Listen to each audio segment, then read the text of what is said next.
July 3rd, 1985. Of course! July 3rd, 1985!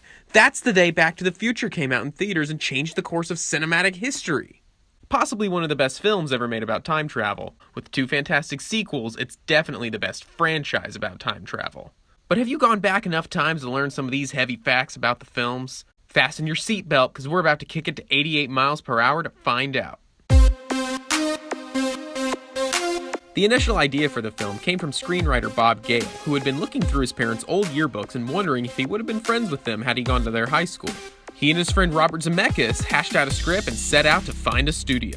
Unfortunately for the two, the script was rejected all over town, and it wasn't until Zemeckis found financial success with his film Romancing the Stone that he met with Steven Spielberg, who agreed to produce the film for Amblin Entertainment and Universal. Once in development, the script was subject to a few changes, which included Doc Brown's pet chimpanzee named Chimp being cut from the film after a studio exec told Bob Gale that movies with chimps never made money. No! Another crucial change to the film was the method of time travel. Originally, Marty McFly was to travel through time in an old refrigerator with the help from a nuclear explosion at a Nevada atomic test site. The idea was scrapped at Spielberg's request, maybe because he was saving the scene for a future film.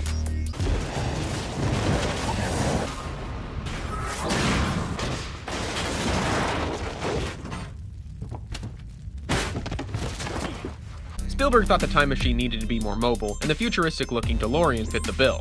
They chose 88 miles per hour, not for any scientific reason, but because they thought the number looked cool. And they had to have a special speedometer built into it because in 1979, President Jimmy Carter made it illegal for speedometers to go over 85 miles per hour. Let's see if you bastards can do 90.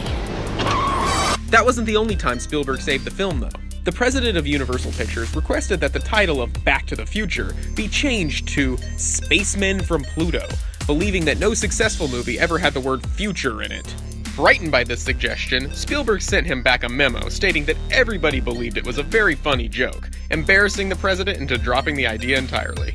With the script finally perfected, filming began with actor Eric Stoltz in the lead. That's right, even though Zemeckis wanted Michael J. Fox from the start, Stoltz was cast as Marty McFly because Fox was too busy with Family Ties.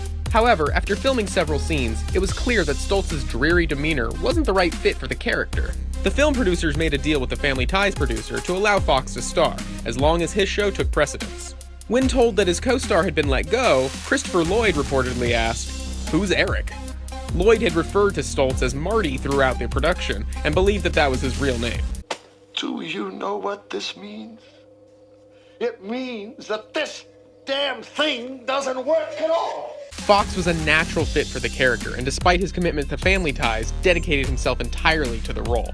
He worked with professional skateboarders to enhance his skills for the film, as well as spending weeks practicing his guitar skills so he could match every note of Johnny Be Good, even though the song was played on a track.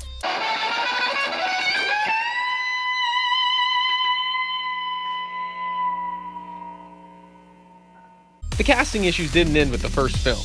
While Marty's girlfriend Jennifer was simply recast, Marty's father George McFly was replaced by a look-alike in a latex mask, to make him look more like the original actor. Crispin Glover refused to return because he believed the ending of the first film implied that the McFlys were only happy in the present because they had acquired wealth. Zemeckis was glad to lose him and said that he left over financial disputes. Glover then sued the producers for using his likeness, for which he was awarded $1 million.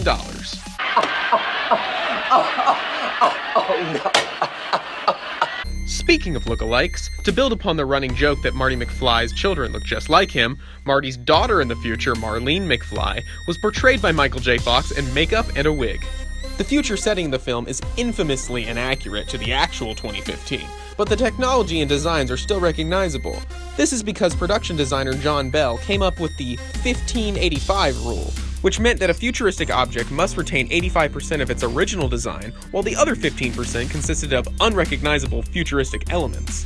One such item was the hoverboard, which director Robert Zemeckis not only lied about, claiming that they were real and too dangerous to sell, but included doctored footage of real hoverboards being used by the crew in the special features of the DVD release. When Marty returns back from the future in the alternate 1985, he sees the town has been taken over by a murderous scumlord version of Biff Tannen. Incidentally, the filmmakers based this version of Biff on Donald Trump, going so far as to include a gaudy Biff Tannen's Pleasure Paradise Casino. The movie ends with Marty going back to the climax of the first film in 1955, but in the original script, Biff takes the almanac to 1967 instead. Upon arrival, Marty accidentally ruins a romantic evening for his parents 9 months before his birth, once again endangering his existence. The success of the films have spawned a massive following of fans and related media. In 1990, a cartoon spin-off was made that featured more time-traveling adventures, this time with Doc Brown's new family from the third film along for the ride. Later, a short called The Real Animated Adventures of Doc and Marty was created as a parody of the characters, but was then reimagined as the popular Adult Swim show Rick and Morty. And while there have been comics and video games that have adapted the stories, Bob Gale and Robert Zemeckis, who hold the rights to the film, have both claimed that they'll never sign off on a remake as long as they are alive. That's it for this edition of Nerdy Facts Presents. Feel free to share our video or comment below on which of these 3 topics you'd like to see covered next.